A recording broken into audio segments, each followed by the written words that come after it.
com discernimento imprescindível e lhe guarde o rumo, despreocupando-se dos apelos de ordem inferior e eclodirem das margens do caminho.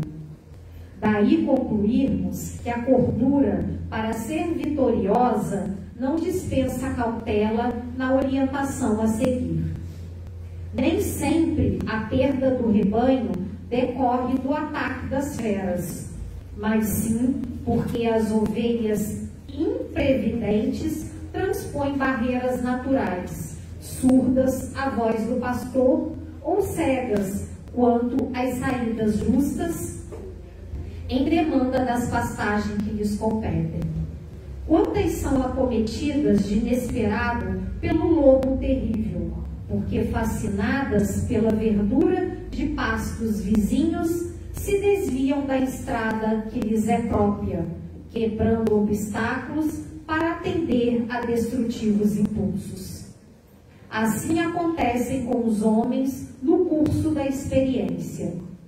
Quantos espíritos nobres hão perdido oportunidades preciosas pela própria imprudência?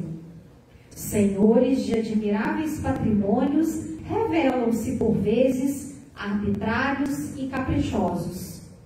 Na maioria das situações, copiam a ovelha virtuosa e útil, que após a conquista de vários títulos enobrecedores, esquece a porta a ser atingida e quebra as disciplinas benéficas e necessárias para entregar-se ao lobo devorador.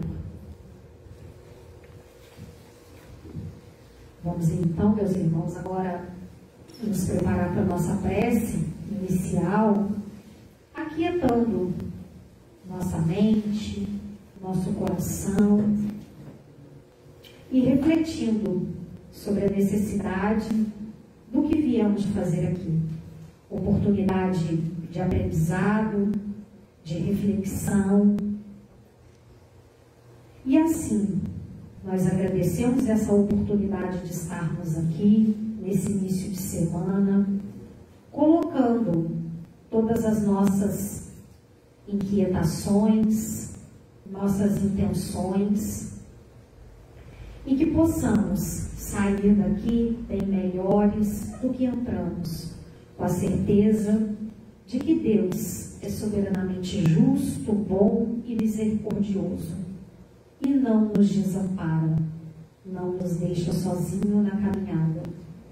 Oremos pela paz mundial e por todos os nossos irmãos que sofrem violência, sofrem abandono, miséria, passam fome e que estão doentes do corpo e da alma. Assim, agradecidos mais uma vez, te pedimos a permissão para iniciar mais uma palestra aqui no Centro Espírita Caminho da Luz. Graças a Deus.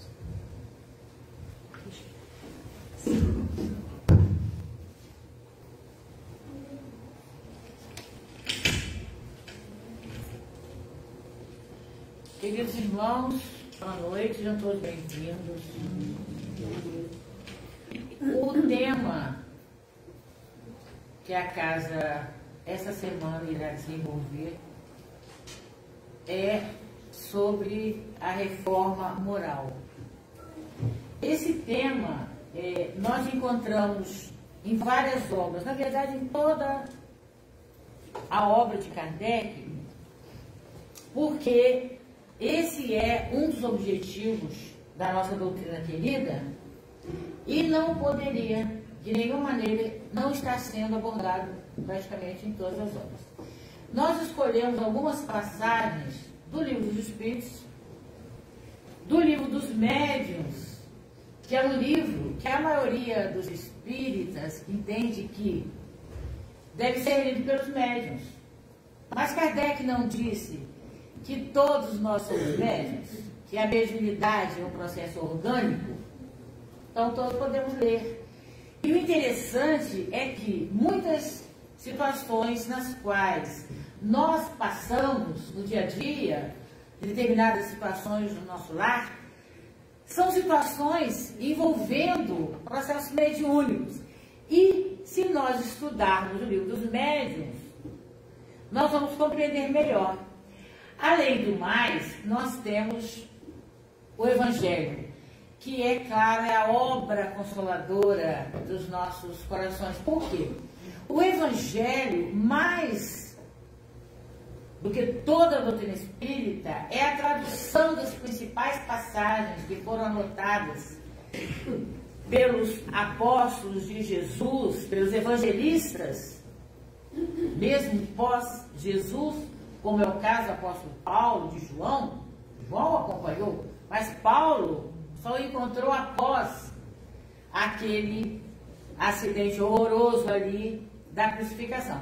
Então, o Evangelho segundo o Espiritismo, o que ele fez? Reuniu as principais passagens, as mais importantes, da obra crística que está no Boa Nova, que está no Evangelho do Novo Testamento, e catalogando-as, traz a explicação à luz da doutrina espírita. Então, algumas passagens que nós vamos encontrar no Evangelho, como, por exemplo, apenas a nível de sugestão, de estudo, nós vamos encontrar o capítulo 23, que traz uma mensagem que nós ficamos assim, a princípio, confusos.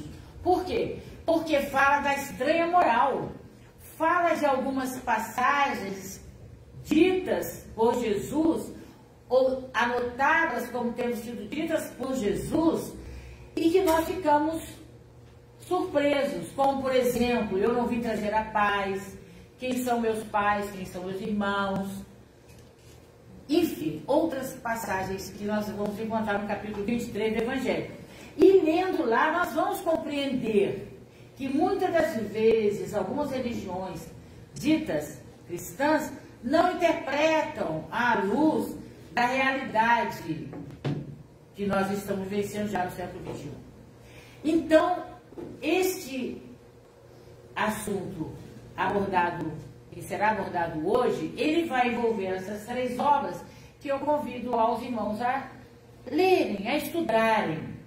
Mesmo porque nós sabemos que a doutrina espírita, ela tem por característica, passou aqui, mas não passou, cadê a técnica? Passou aqui, mas não passou aí, ali. Nós temos como característica da nossa doutrina espírita, o quê? O estudo.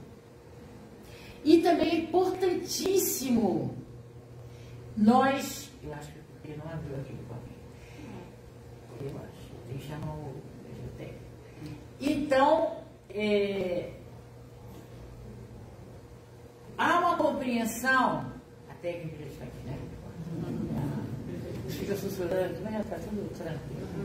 Então, nós precisamos compreender uma situação de nós, espíritos encarnados, que nós temos uma individualidade intransferível. O que quer dizer isso? Aquilo que eu conquistei, eu, Regina Sérgio Oliveira, CPF tal, na Terra, no Brasil, é uma aquisição única. É como a digital. Então, no mundo espiritual, isso não é diferente. E é isso que a gente precisa hoje, vamos hoje verificar esses aspectos. O que quer dizer?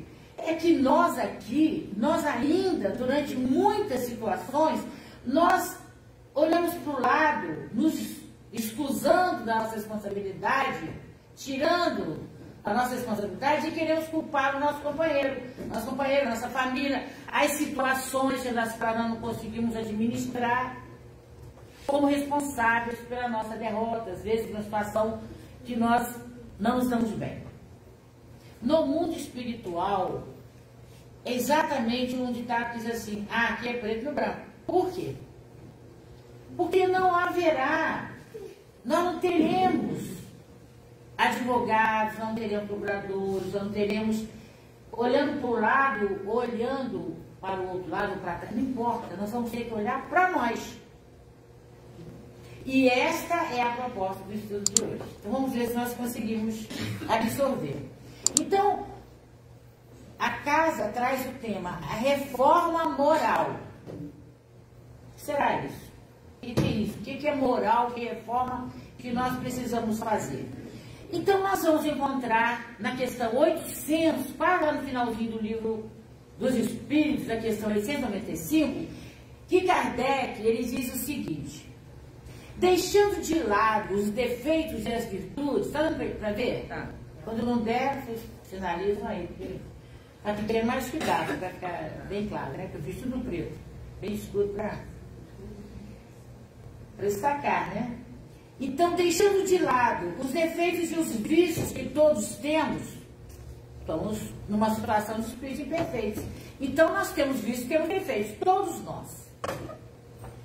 Qual o sinal mais característico da imperfeição? Então, considerando que nós estamos num planeta de provas e expiações e que nós somos ainda muito imperfeitos, viciosos, defeituosos, nervosos, estressados, mas dentre todos esses, qual é, na avaliação do mundo espiritual maior, do Espírito da Verdade, daquele grupo de espíritos que ditaram para Kardec as respostas às questões que ele fez, que eles responderam? Então, eles disseram simplesmente o seguinte: o interesse pessoal. Então, ele está falando, em outras palavras, de algo chamado egoísmo. Então, se eu só vejo o meu interesse, então o espiritual entendeu que, enquanto nós ficarmos centralizados em nós, eu, nós não conseguiremos caminhar para a evolução necessária à nossa evolução espiritual. Mas vamos entender o que ele quer dizer, e nós vamos falar isso o tempo todo.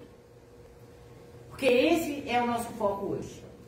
Em geral, as qualidades morais são como um objeto de cobre. Todo mundo conhece cobre, que hoje é até um problema, porque alguns irmãos desavisados estão tirando os filhos das cidades para valorizar esse metal, esse cobre. Então, o cobre, ele com o tempo, ele vai ficando feio, escuro, ele vai dando até um veneno ali e tal. Então, para que esse cobre volte a brilhar, ele precisa ficar encerando, passando ali um material que o lustre novamente ele volte a brilhar, porque ele é belíssimo, bem lustradinho. Então, os espíritos utilizam como figura de linguagem o cobre. Então, ele diz que, em geral, as qualidades morais são como o cobre, um objeto qualquer de cobre, que não resiste à pedra de toque para dourar. Explicam: um homem pode até possuir qualidades reais e ser até tido como um homem de bem, ser honesto, ser próprio, ser uma pessoa que não cause prejuízo a ninguém. Mas essas qualidades que são um progresso, claro, um homem de bem, com as qualidades de um homem de bem, é um progresso. Desde que, após suportar certas provas, ter de passar, basta se fira a corda do seu interesse pessoal para que o fundo fique descoberto. É muito comum quando nós falamos assim: faça qualquer coisa, mas não me contrarie. Eu mando, é isso. Ou quando nós ouvimos aquela frase muito comum: sabe com quem você está falando? Como se nós tivéssemos, naquele momento de desafio, uma qualidade de soberano, de rei, de dono do mundo. Então, nesses momentos em que somente as reflexões profundas e sinceras que nós fazemos, o nosso proceder do dia a dia, é que nós vamos poder avaliar se o Espiritismo, através do mundo espiritual, nos esclarece como sendo um grande defeito, uma grande imperfeição, um interesse pessoal, o eu, a soberba, do exclusivismo ou não. Então, somente estudando é que nós vamos avaliar. Então, o que é que ele sugere? Mas, nessa mesma questão 895, eles continuam dizendo o seguinte: O verdadeiro desinteresse, então estamos falando que o maior defeito é o interesse pessoal. Nós olhamos somente para nós. Mas o que acontece quando há o verdadeiro desinteresse? Eles dizem o seguinte, observem, que esse desinteresse é tão raro na Terra que quando se patenteia, todos o admiram, como se fosse um fenômeno. De fato, muitas das vezes, nós vemos pessoas sendo extremamente bondosas, extremamente generosas, principalmente em relação às suas fortunas, deixando para instituições qual é o nosso primeiro pensamento? De reprovação. Porque nós não compreendemos esse desprendimento, esse desinteresse pelas coisas do mundo, digamos assim, do mundo, as coisas da terra, porque são bens, são aquisições materiais que não poderão nos acompanhar no mundo espiritual.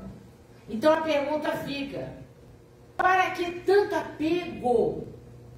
Porque nós perdemos anos guardando determinadas coisas que no final nós não vamos aproveitar no mundo espiritual.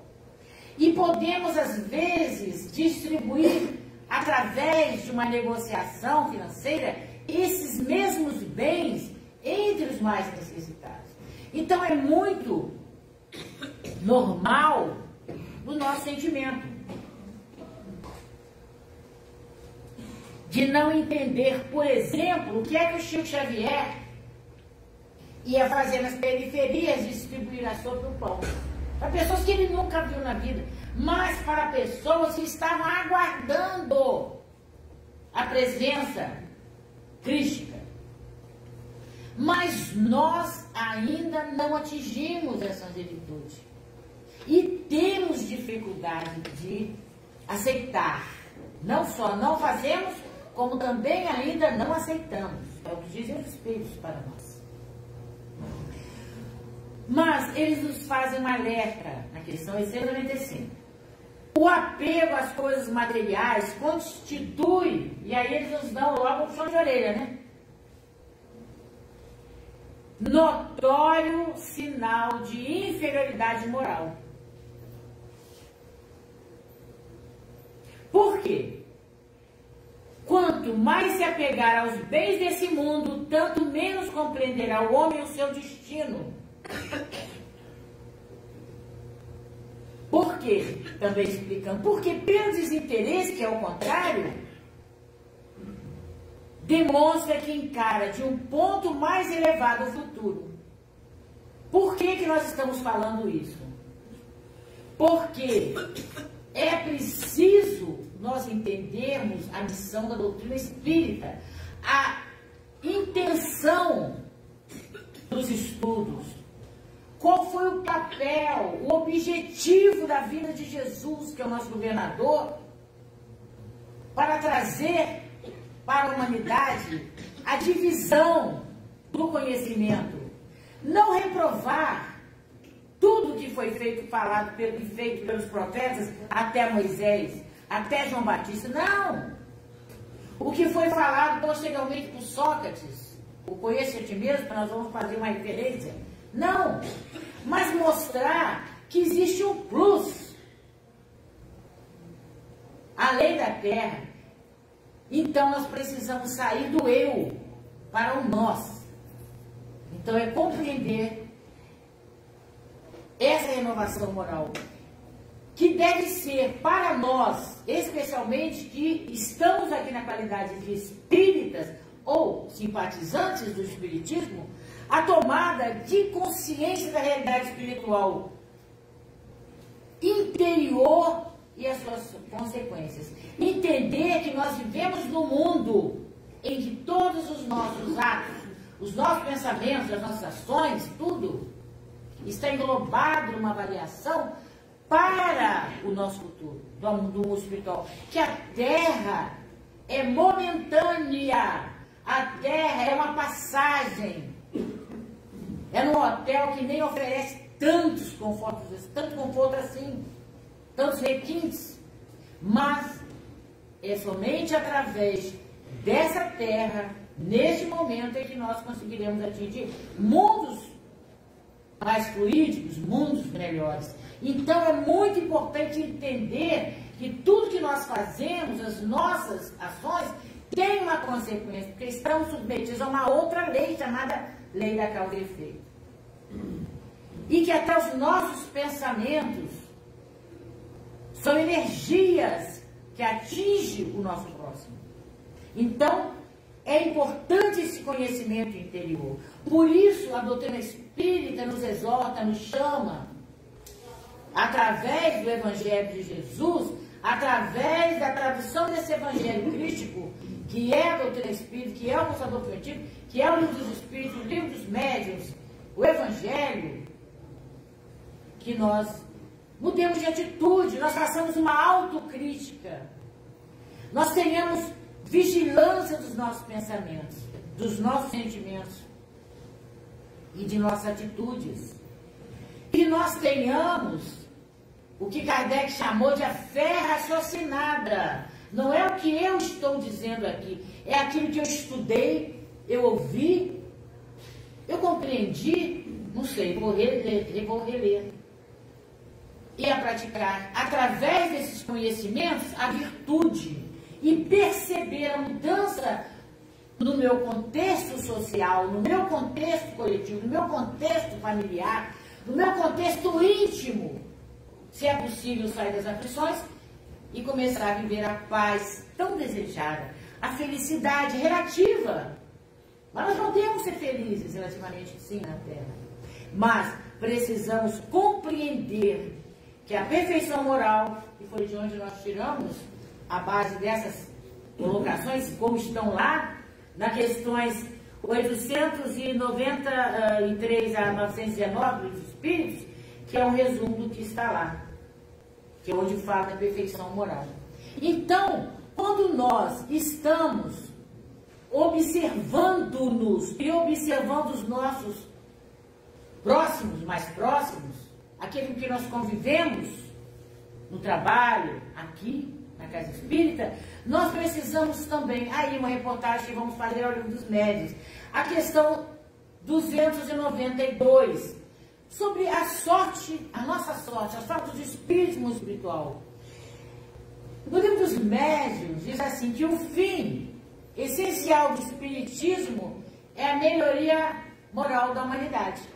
Então, se vocês pegarem o Livro dos Médiuns, encontrarão lá a explicação, uma melhor explicação, que eu vou fazer um resumo aqui, claro, para o nosso tempo. Então, qual é o objetivo da doutrina espírita na proposta da nossa reforma moral? É que para alcançar esse fim é permitido aos espíritos, prestem bem atenção que está no Livro dos Médiuns, iniciar a humanidade na vida futura, mostrando o quê? Que existe uma vida após a vida física. Que realmente a doutrina da sobrevivência da alma, da reencarnação, é um fato, porque nós podemos entrar em contato com aqueles que já morreram, que já desencarnaram. Então essa é a proposta da doutrina espírita, conhecer este novo mundo, este mundo do qual nós viemos e voltaremos. É um fluxo e um refluxo o tempo todo. Oferecendo então os espíritos, através deste conhecimento, os exemplos que melhor nos aproveitemos. Quanto mais nós identificarmos esse mundo futuro, essa vida nova, que na verdade é onde nós estávamos, que lá para lá voltaremos com a nossa mala, o que será que tem na nossa mala? Será que estará recheada de coisas positivas? Nós então teremos tanta saudade desse órgão no qual nós estamos agora. Então, enfim, esse é, em suma, o objetivo da revelação espírita. Então é para isso que nós estamos estudando. Na questão, mais para frente um pouquinho mesmo, no Livro dos Médiuns, a questão 303 diz assim, que o objetivo também do espiritismo, da nossa doutrina querida, é o aperfeiçoamento moral da humanidade. Como? Prestem bem atenção. Porque o papel dos espíritos não é informar sobre as coisas desse mundo. Ah, me dá aí o número da... São tantos jogos que eu nem sei. Mas a loteria, que o número que vai sair lá para eu ficar bilionário, né? Não é esse o papel do indivíduo. Vou casar, leia minha mão, vou casar, meu marido está tendo algum probleminha, enfim. Adivinhar coisas materiais. Não. Mas guiar-nos com segurança. Isso é muito importante, não é nos guiarmos para qualquer lugar, é com segurança, para que possa ser útil para a nossa vida futura todos os conhecimentos inseridos dentro da doutrina. Por quê? Vamos pensar também o seguinte: se nós não estudarmos, o que vai acontecer? Se os homens veem nos espíritos os substitutos dos adivinhos e dos feiticeiros, então é certo que serão enganados pelos mistificadores. O livro dos espíritos e o livro dos médiuns nos explicam o que acontece entre os dois mundos. Inclusive, Chico Xavier, que está completando agora 20 anos, né? Ele partiu, está tendo até no YouTube, são 4 séries belíssimas, com a saudade ali das coisinhas dele, sobre a vida dele. O Chico Xavier escreveu um livro, alguns livros, através do espírito André Luiz, com o médico, que viveu na Terra, né? E acabou chegando no espiritual. Como ele bebia muito, comia muito, muita gordura, não sei o que, chegou muito como suicida. Por quê? Destruiu o fígado, o estômago, enfim, toda a parte desse tipo. Tem um livro chamado Entre Dois Mundos. E observem que toda obra de sequência que o Chico Xavier escreveu tem as mesmas características da obra básica. Ou seja, perguntas e respostas simples. Pergunta simples, resposta simples.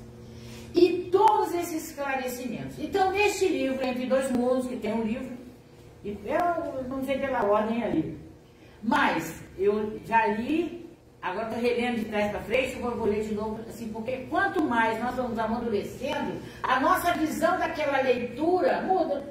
Porque o nosso amadurecimento é outro, a nossa vivência é outra. Eu li na adolescência, hoje, lendo, caramba, como é que eu não vi isso? Então, somente através do estudo permanente é que nós vamos nos conhecer. Mas, não nos enganemos. Estejamos em casas sérias como esta, estejamos no estudo sério para realmente compreender a doutrina, para que nós não entremos nos enganos, nos imediatismos. Porque como nós somos muito materialistas, nós queremos as coisas agora, daqui e agora, nós vamos na onda. Mas a onda, ela tem dupla mão. Ela nos leva, mas elas podem não nos trazer de volta. Então, temos que estudar com seriedade. Essa é uma alerta. E saber que o mundo espiritual não está aqui para nos servir. Muito pelo contrário. Ele está aqui para nos ajudar a nos servirmos, que já foi trazido em quantidade abundante, de forma essencial para a nossa evolução. A questão 629 do Livro dos Espíritos, agora vamos para o Livro dos Espíritos, ele vai dizer o que é moral. Ele está falando de moral, mas o que é moral? A moral é uma definição para os Espíritos não tão simples, que chega a falar, poxa, é só isso? Mas esse só isso é tão difícil. A moral é a regra de boa conduta e a distinção entre o bem e o mal. Ponto. Observar a lei de Deus. Então não basta sabermos que é o bem e o mal, mas nós temos que observar a lei de Deus. O que é que a lei de Deus não vai nos falar? O homem que se conduz bem quando vive e visa o seu próprio bem. Foi o que Jesus disse? Se ame da mesma forma que você vai amar o seu próximo. Ame o seu próximo da mesma forma que você se ama. Não adianta você querer tudo para você e nada para o próximo. Não existe isso. Isso é egoísmo. Então, nós estamos falando do não egoísmo. Estamos falando do amor. Então o homem se conduz bem quando vive o seu próprio bem e o bem de todos. Por quê? Então, observa a lei de Deus. Então, quando é que se observa a lei de Deus? Quando você visa o seu bem, mas você visa o bem do próximo. Se isso é útil para mim, tem que ser útil para o meu próximo também. Por quê? Porque na questão seguinte, a 630, eles até nos ensinam como distinguir o bem do mal. Ah, tem que fazer o bem e o mal. Mas como é que eu vou distinguir?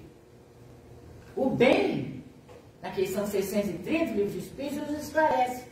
É tudo de acordo com a lei de Deus. O mal é infringir essa lei. Qual é a lei de Deus? É o que Jesus resumiu em amar o próximo como a si mesmo. Essa é a lei de Deus. Todo o restante nós vamos encontrar no próprio livro dos Espíritos as leis morais e entender o que acontece no nosso planeta. Então, em resumo, reforma moral e reforma íntima é a mesma coisa?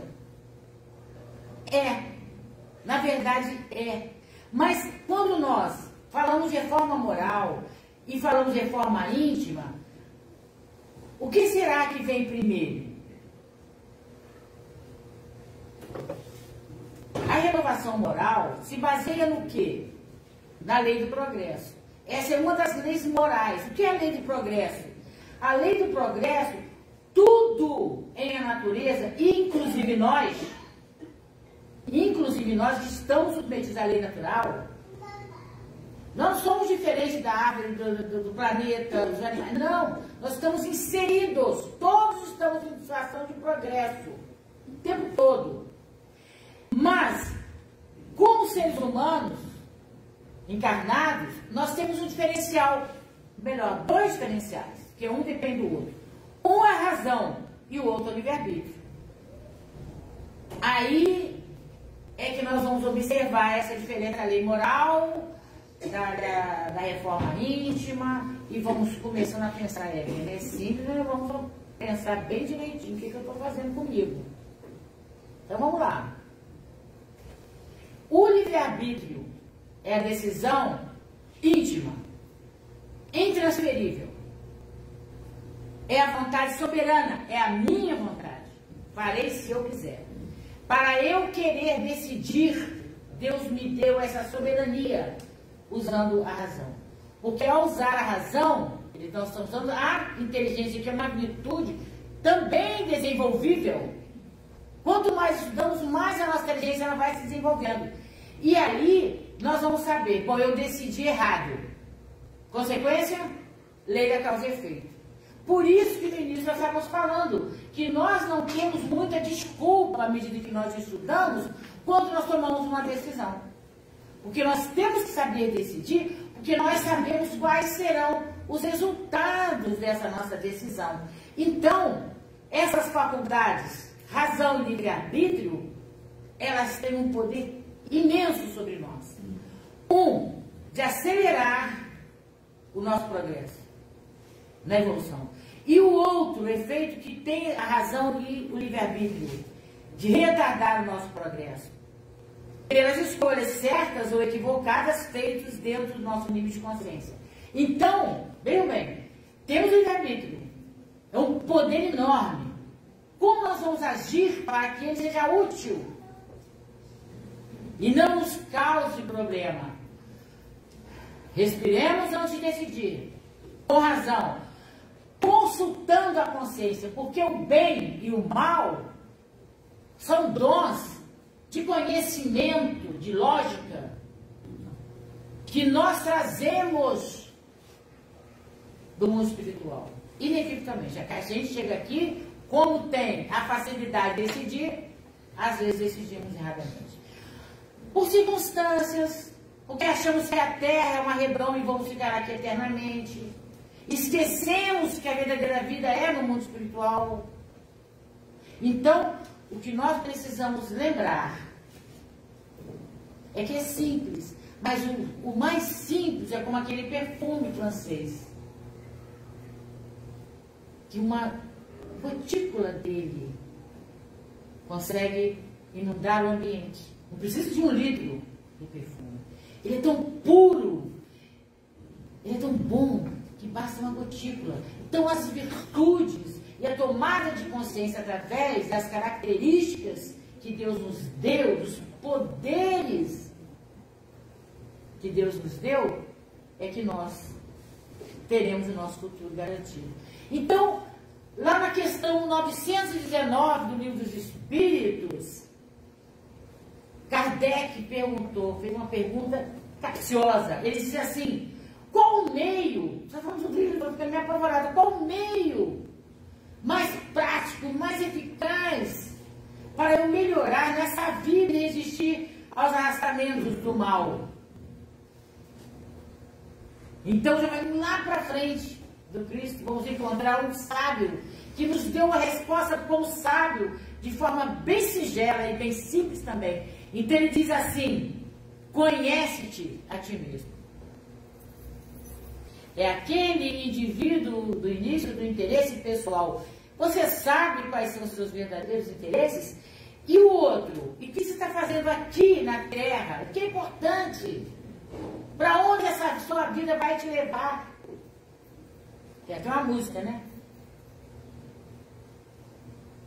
E aí Kardec pergunta na questão 919A: como se conhecer? Mas o que ele está falando? O que Sócrates está falando? Então lembramos um outro sábio que surgiu logo depois. Eles falam que é Santo Agostinho, que é a igreja agora eu vou falar o nome de santo, mas eu falo só Agostinho. Então outro espírito missionário, Mário Agostinho, ele diz o seguinte: como nós vamos nos conhecer o dia a dia? Como que eu vou colocar minha cabeça no travesseiro e falar: tudo bem, tudo bem, faz.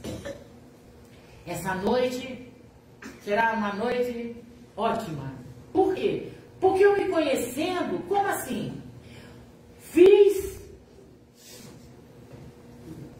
tudo que a minha consciência me disse que era correto. Ninguém tem nada a dizer de mim. Não tem, eu fiz o melhor.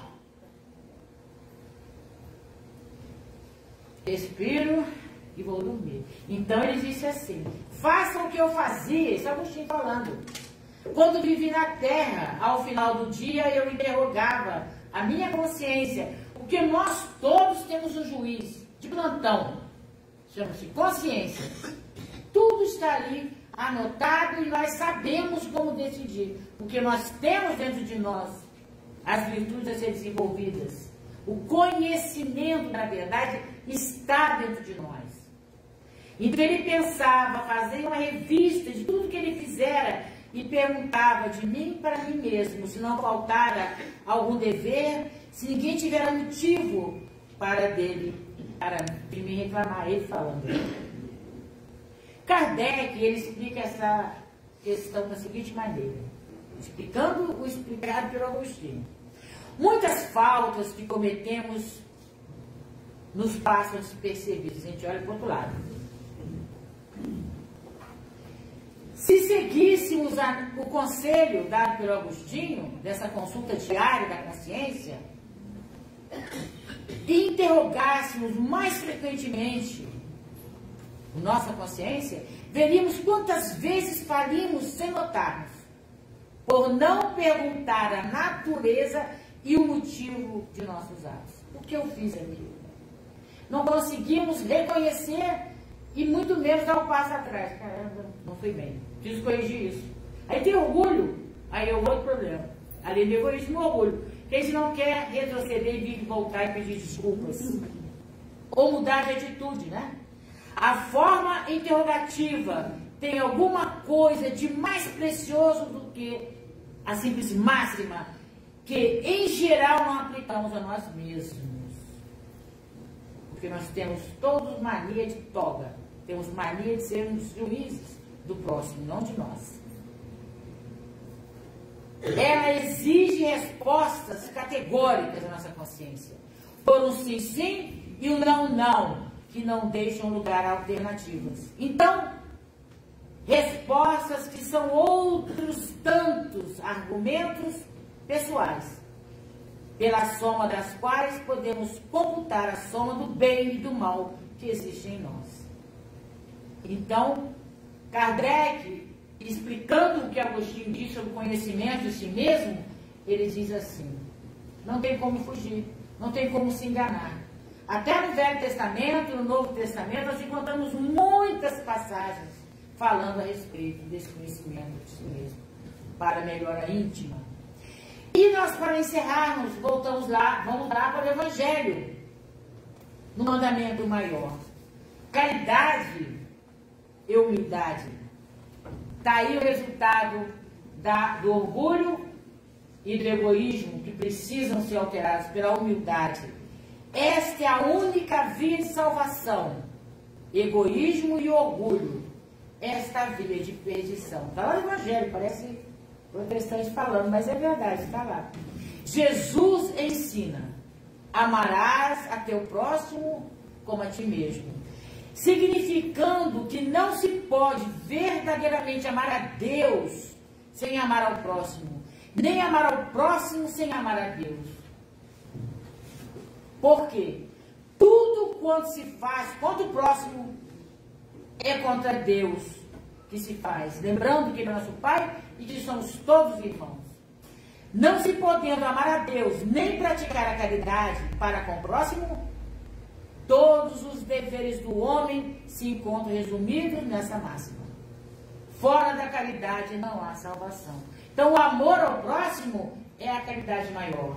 O amor a nós mesmos, sabendo que o nosso futuro é a vida espiritual, e nós não nos apegarmos às coisas materiais de forma egoísta, a não ser para o nosso conforto pessoal e para o conforto dos nossos familiares e da coletividade, nós estaremos em equívoco. Então, encerrando, nós vamos lembrar nosso querido Mestre Jesus, aqui ficou bem no escuro. Qual é, então, lá na questão 799, o Espiritismo e o futuro. Encerrando, tá? Como pode, então, sendo espíritas, através da doutrina espírita, contribuir para o progresso da humanidade, que ainda está tão conturbada, tão equivocada, tão egoísta e tão orgulhosa e tão destrutiva? Destruindo o materialismo. Qual é o nosso mal? O materialismo, apego, que é uma das chagas da sociedade, fazendo os homens compreenderem seus verdadeiros interesses, que não é o pessoal apenas, e que sim é a vida espiritual. Tirando a dúvida sobre a vida futura, precisamos ter certeza, para agirmos com segurança, para que a humanidade possa, por meio do presente, preparar o futuro. Que nós possamos acabar com os preconceitos de seitas, de caças, de cores, de tendências, e entender de uma vez só, e ensinar a grande solidariedade que é de unir todos nós como irmãos. Então, Cristo pelo Cristo. Emmanuel disse para Chico Xavier, ao iniciar a sua missão aqui na Terra, que levou mais de 80 anos. Chico perguntou a Emmanuel: o que eu devo fazer? Como eu devo fazer trabalhar com você? Chico deu 3 respostas para ele: disciplina, disciplina e disciplina. Podemos ser como Chico? Podemos. Podemos ser como Cristo? Podemos. Mas para isso precisamos nos abraçar, nos acolher e reformarmos moralmente. Muita paz.